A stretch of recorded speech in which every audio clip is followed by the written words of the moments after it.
Good morning, friends. I hope you're doing well this week. Woo! Trying to be clever. Putting my little airplane from last week up here to make it look like it's sailing in the sky. Gotta be careful though. You know what happens when you don't put your toys properly away. It could be a little hazardous. But it's okay. It just fell on my shoulder.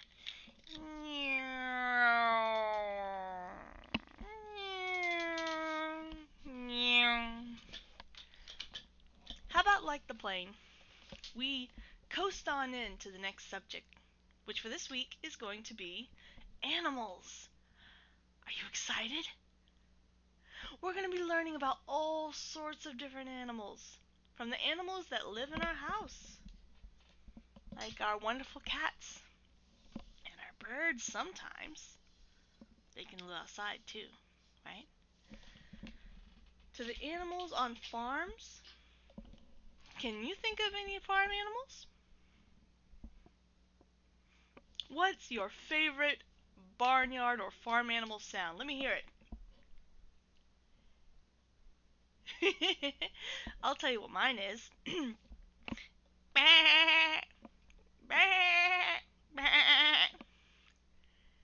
Can you tell me what goes ba ba?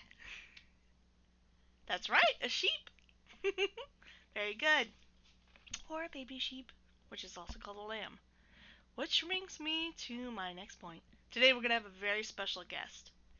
Auntie has decided to share their co-hosting title for today with my friend Lambchop. And she'll be here in just a minute to talk to you. I'll tell you a little bit about Lambchop.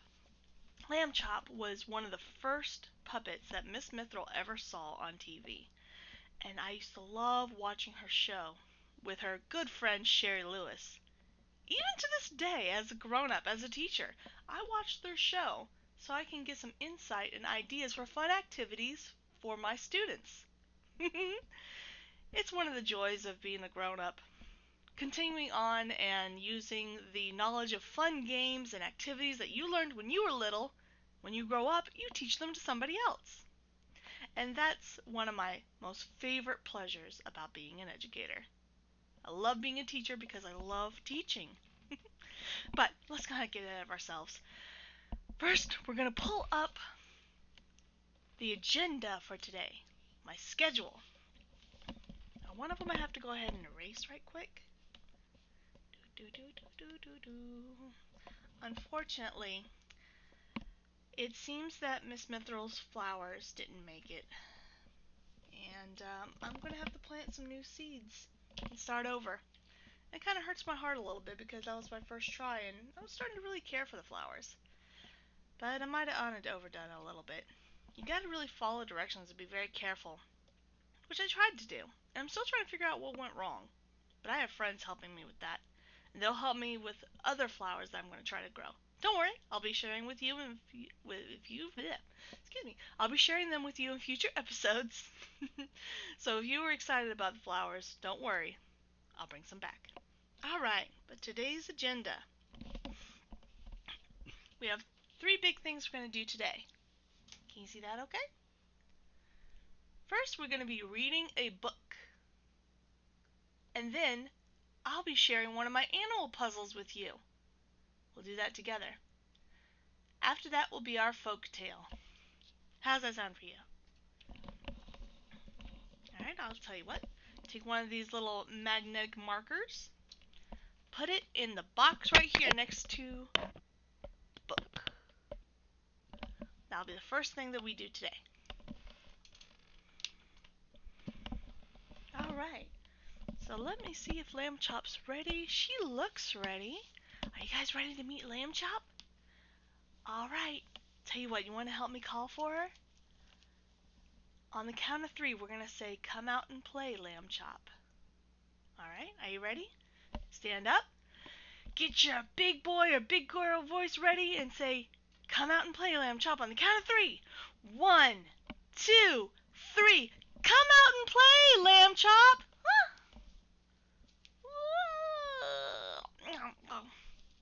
Oh, hello, friends. It's so good to see you. Yeah, my name is Lambchop, and I'm a good friend of Sherry Lewis's and Miss Mithril here. I've gone to her store and her school several times already, and I like talking with the little kids there. And it's so nice to meet you all. I hope that we can be good friends. Lambchop, would you like to tell us a couple of things about lambs? Yeah, so first of all, lamb is how you say baby for sheep.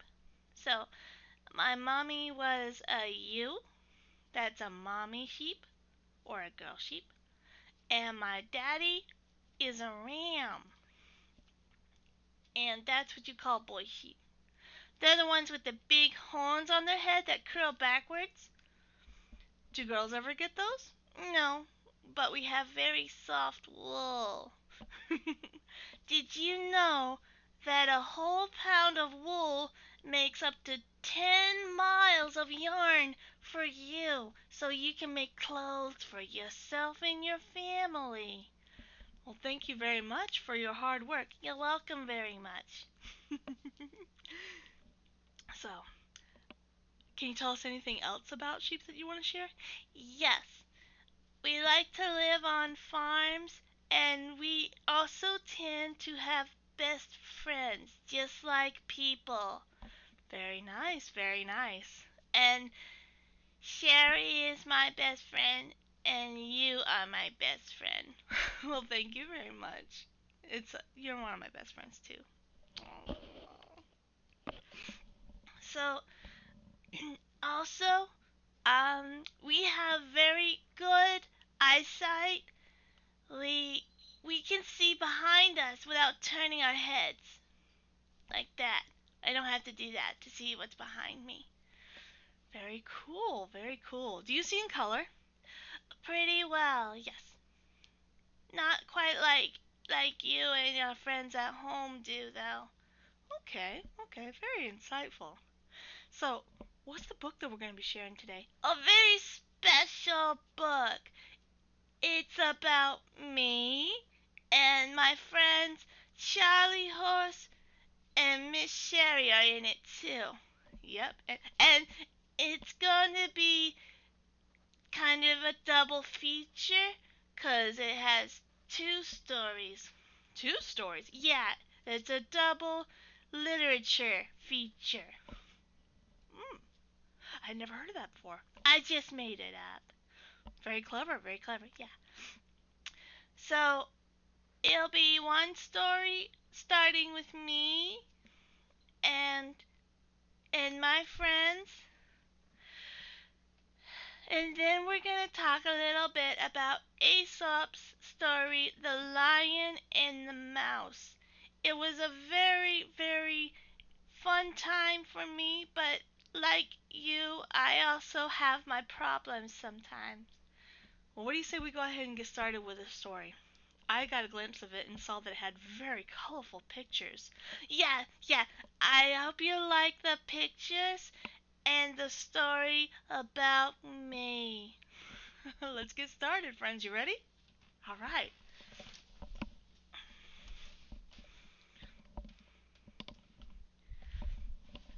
Here we are.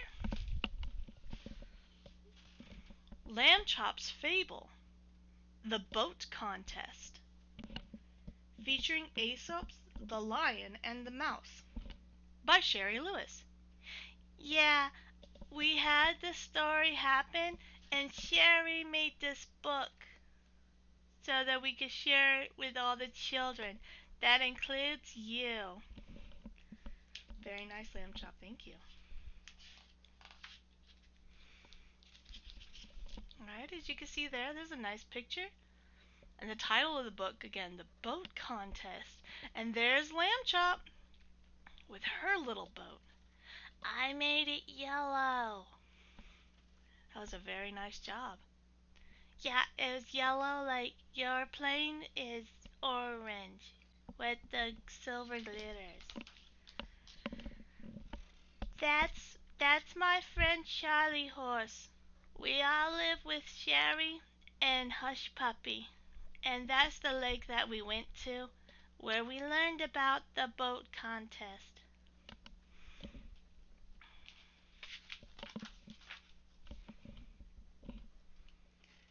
It was Lambchop who discovered the little pond in the park.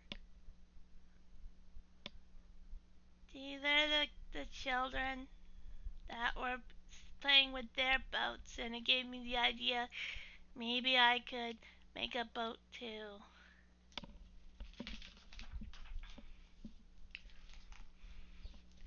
She and Charlie Horse loved to watch the big kids sail their boats on the water. One day a sign was posted on a tree. Charlie read it out loud. Model Boat Building Contest. Build the best boat. I bet I could build the best boat, bragged Charlie Horse. Me too, I could too, insisted Lambchop. Everybody laughed. They're laughing at you, Charlie said to Lambchop. This contest is for us older kids. They're laughing at you too, Charlie, said Lambchop. It didn't feel very good that they laughed at us like that. I bet it didn't, Lambchop. But I sure told them that I could do it just like the big kids. That's the best thing you can do. Stand up for yourself. Oh, look at that, look at that. That's Sherry. That's my friend Sherry. Sherry took them to the harbor to look at the big boats. Some boats were tied to the dock. Larger ones sailed in the deeper waves. There was all sorts of boats that day, and we could see the lighthouse in the distance there. Why does that big boat have a baby boat on a leash? Asked Lambchop. So that people can row from their big boat to the shore, answered Charlie Horse. That's the thing about Charlie Horse, him being a big kid. He knows a lot of stuff. I see. When they went to the craft shop, Lambchop chose a simple kit that could be made into a little rowboat. Charlie Horse picked a very difficult boat model with lots of parts to be put together. Look at all those different kinds of boats they have that you could choose from. This one says it's $6.99, but this bigger boat with the decorations on the flags was $14.50, and this one right here is $10.95. That's what the price tag says. Won't that be too hard to build? Asked Lambchop. For you, answered Charlie Horse, but not for me. I'm going to win that contest. He sure did seem confident. Yeah, he really felt like he was going to win that race.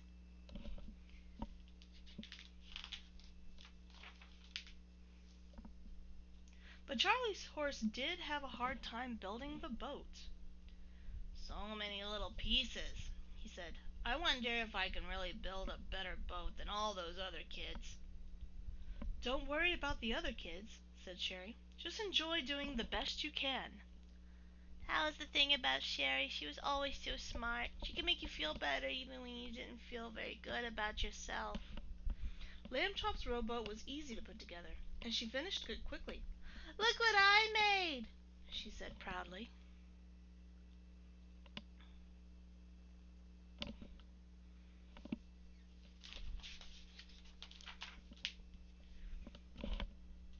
Charlie Horse snapped. Your boat's too small, just like you. You can't win. And now, setting her little boat beside his big ship, Lambchop felt foolish. Charlie Horse is right, she thought to herself. I'm just too little. The day before the contest, Charlie still had not finished. Now can I help you? Offered Lambchop. How could you help me? Answered Charlie Horse. I'm your friend, Charlie, said Lambchop. That's what friends are for. But Charlie Horse just snickered and said, You're too little to really be my friend. Oh my goodness. How did that comment make you feel, Lambchop? I felt awful. Like he really didn't value me as a friend. But I think it was because he just felt bad that his boat wasn't done yet. Maybe. I know he really cares for me. Lambchop climbed into Sherry's lap. How about a story? Asked Sherry, putting aside her newspaper. Lambchop snuggled closer. I guess that means yes, said Sherry. Okay, here's the Aesop fable called The Lion and the Mouse. Aesop? Asked Lambchop. He made up this story, answered Sherry. There it is, friends, the great lion. And see the little mouse in front of him? Aesop says, it happened once upon a time, so the very story goes. A sleeping lion felt somebody running across his nose. His eyes popped open and he snarled, "Who on earth would dare to wake me from my sleep?" He saw a mouse was standing there.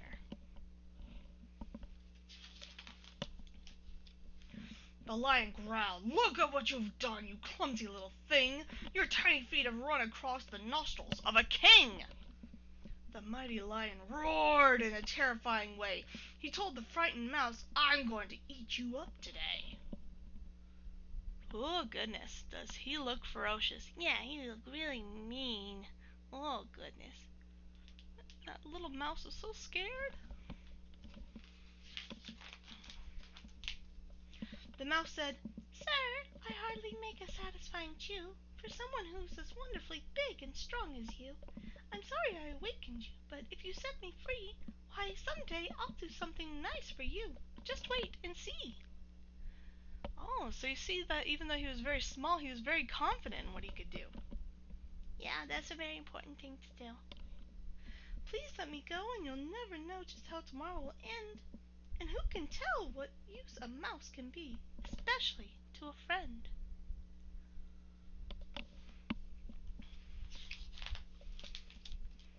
The lion was so amused that he finally agreed, and the mouse ran far away the minute he was freed.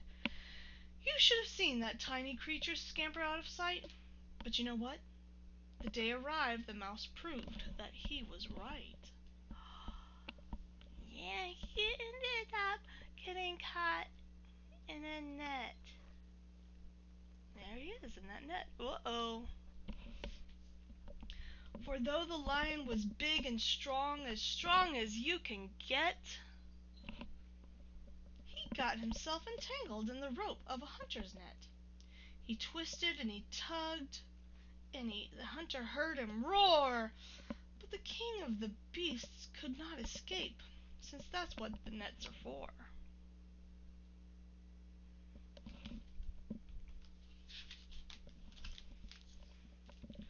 The lion roared again, and the distant hunter cheered.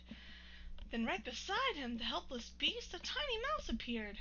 The lion recognized the mouse, who smiled and said, "It's me.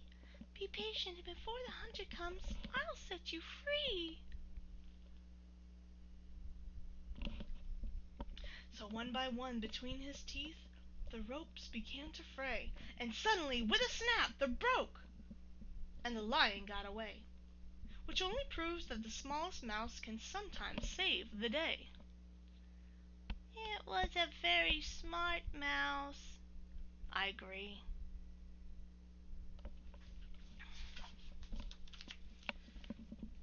Here's the moral of this story, which is always at the end. Nobody is too small to help when someone needs a friend.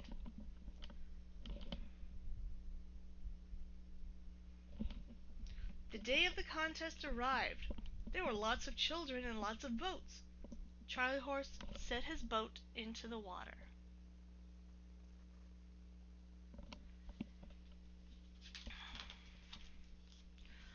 "Oh no," whispered Charlie Horse. "That girl built the same model as mine. Why would the judges pick my boat as the best when hers is no different?"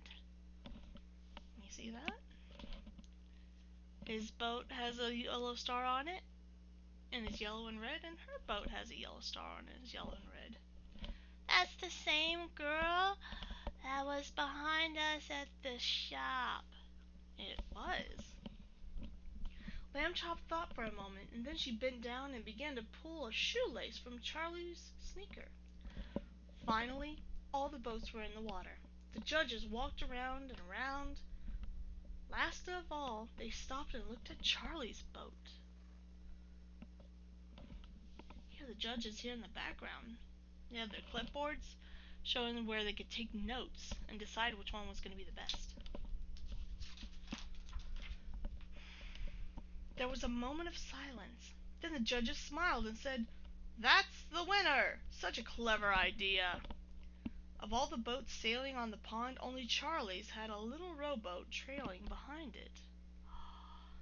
Just like the tugboat in the water that we saw next to the ocean.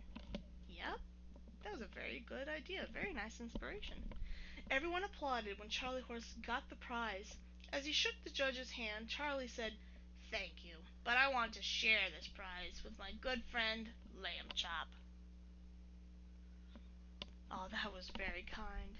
Yeah, that made me feel very special and loved. Lambchop says, You may be little, but don't ever think little of yourself. Even the smallest of us can do big things.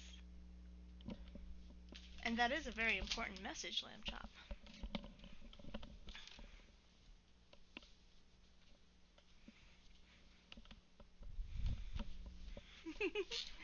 Thank you for sharing that story and helping me with the narration today. You're very welcome. And I enjoyed being on the show with you. And all you friends at home, I hope you are happy and doing okay. Because it's really hard to not be able to go out and play a lot. But I hope that you are doing okay too. Thank you for having me. And I hope to see you again. You know what? How about at some point we sing the button song together for our friends? That would be great. I love the Button Factory song. We'll see you next time. Alright, friends, this is not goodbye for all of us. Hang on for just a minute. I'm going to set up today's activity. And we'll be together in just a moment, alright? Goodbye.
Welcome back, friends. Did you do anything particularly interesting during that break? I hope you did. And now you are ready for this activity. As you can see before us, we have all sorts of different shapes here. And Miss Mithril is going to put on some music for us to listen to, some nice piano music.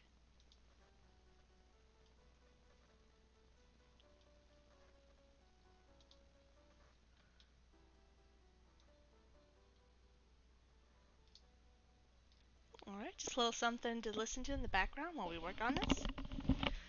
Okay, so as you can see here, we have all sorts of odd and interesting shapes of the animals.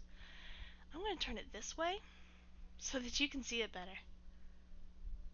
Let's start with this one right here in the middle. What do you think this looks like? Can you see it?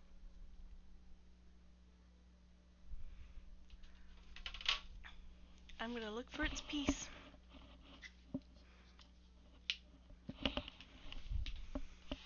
Let's see, I have 3 pieces here. 3 different animals. Which one do you think it is? What do we have? Right, we have a cat, we have a ram, and we have a pig. So let's take another careful look at the one in the middle. Which piece do you think it is? Very good, the middle one.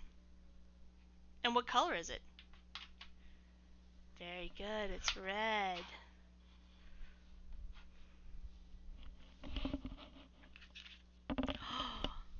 Ooh, I'm going to put another piece here. Can you tell me which one of these pieces is the biggest one out of these 3? Whoops. The blue lion, right. Absolutely. So let me see if I can find a big spot where it should go.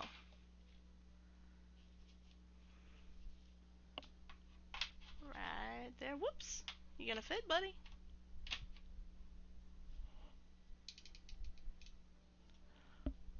Where do you think the green cat should go?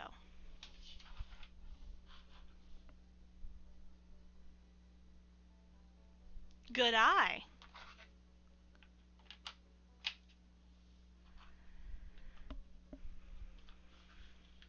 How about our little pig friend?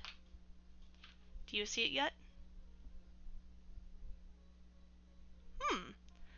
The interesting thing about puzzles is sometimes we have to turn it to see it differently.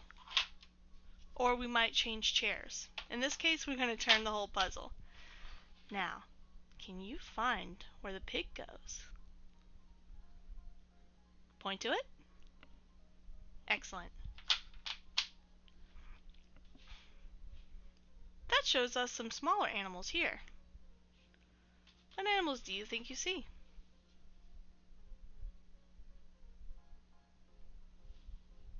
Very cool.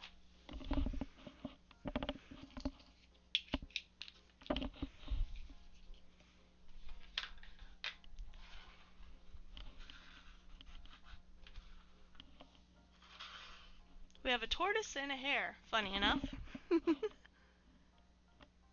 Can you show me where the tortoise should go?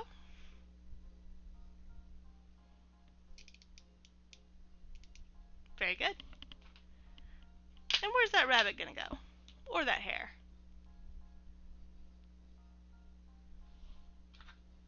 Uh-oh, it doesn't fit. Ah, there we go. Look how far we've come. Not very many pieces left now.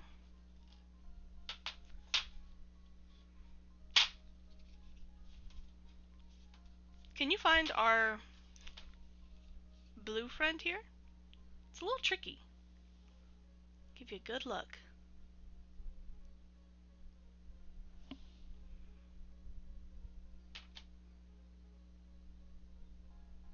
You see it? Yeah, good job.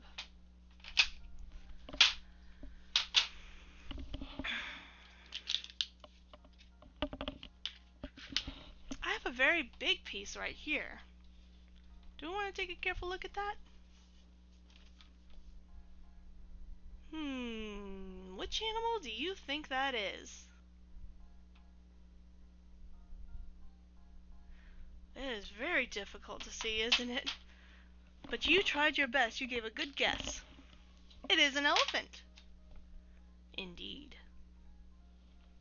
Alright, almost done. What could be going down there with the elephant between his feet?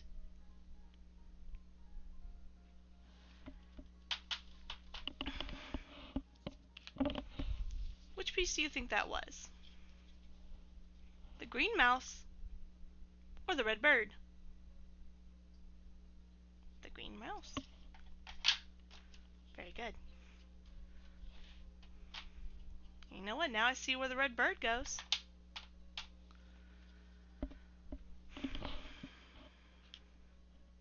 We have yet another bird.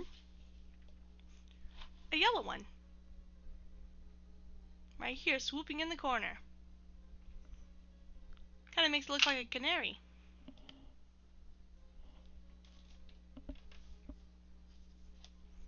Not much pieces now.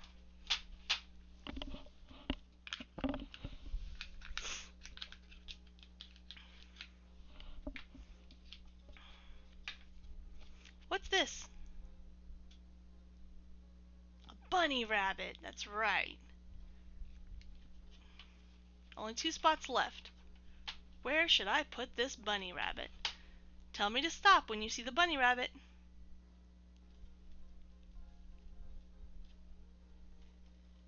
Very good.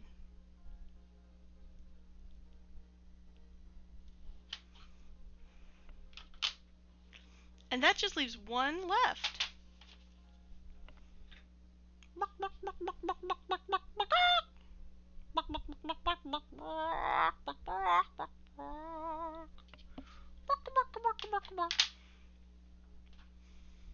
And there's one more piece left, but it's not an animal.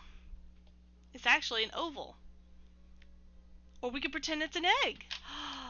Egg that goes with the chicken. That makes total sense, doesn't it? And our puzzle is done. Absolutely good work, friend. I could not have done it without you. Alright, hang tight. We'll be right back.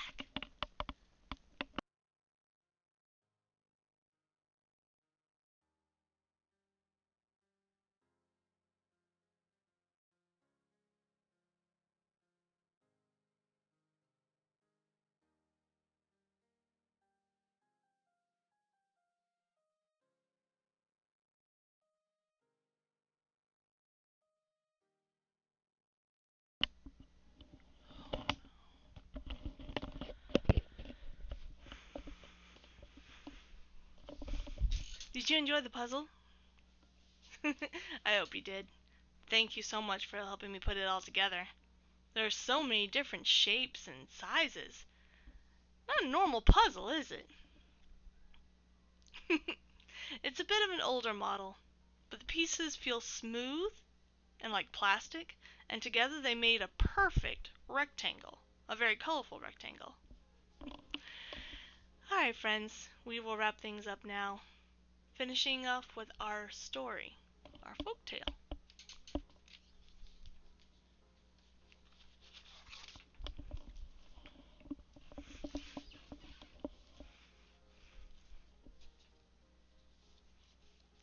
We're about halfway done with this book now. We've been doing so good and listening to the story. Look how far we've gotten.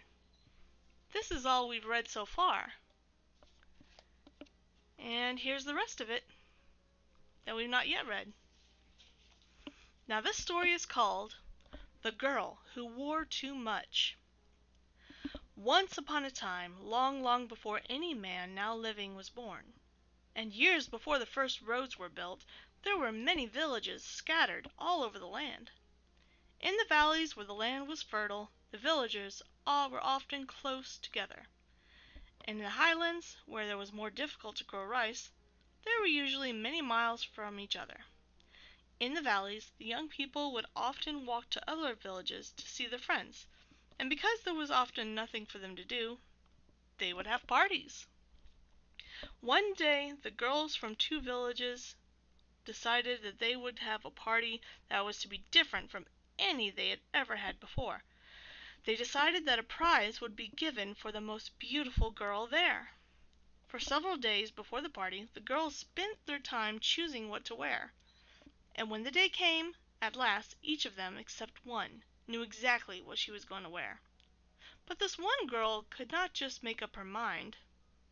She had so many dresses and shoes and hats and bracelets and rings that she could not decide which to wear.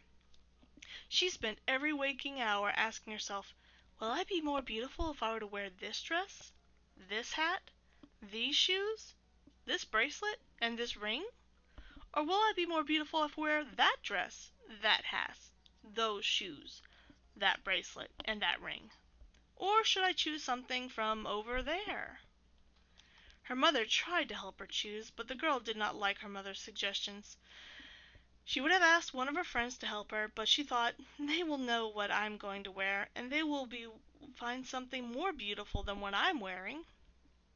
So as the time approached for the young girls to leave their village, she still had not decided what she was going to wear.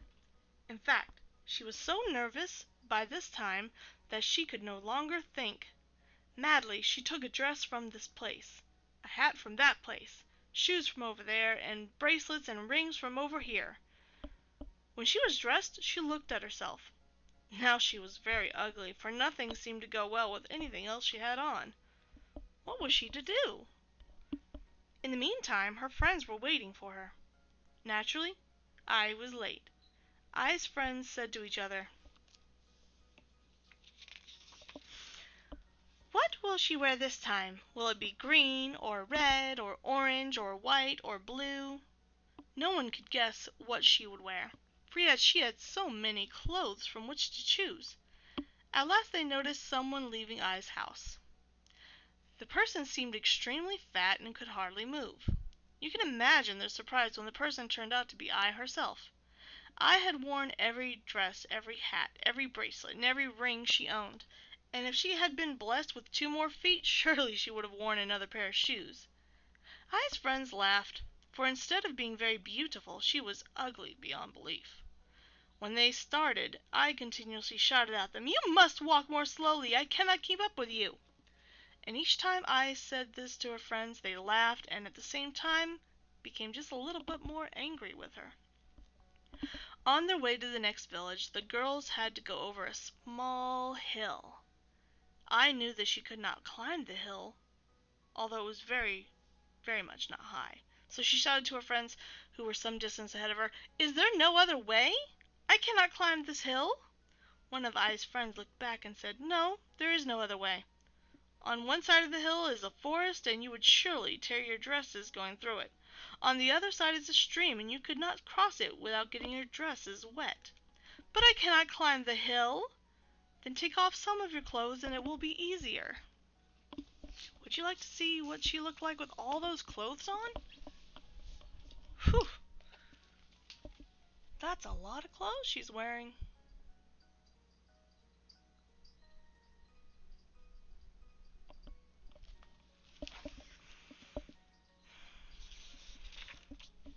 I thought, that is just what they want me to do. Then I will not be as beautiful, and one of them will win the prize. So she replied, no, I cannot do that. But if you will let me rest for a few minutes, then I will be able to continue. Just as she was about to sit down, I thought, if I sit down, my dresses will become dirty and wrinkled. But if I don't sit down and rest, I will not be able to continue. So I tried to climb the hill. But she just could not have the energy to do so. And again she called to her friends ahead of her, won't somebody help me get up this hill? Ai's friends reluctantly returned to the bottom of the hill.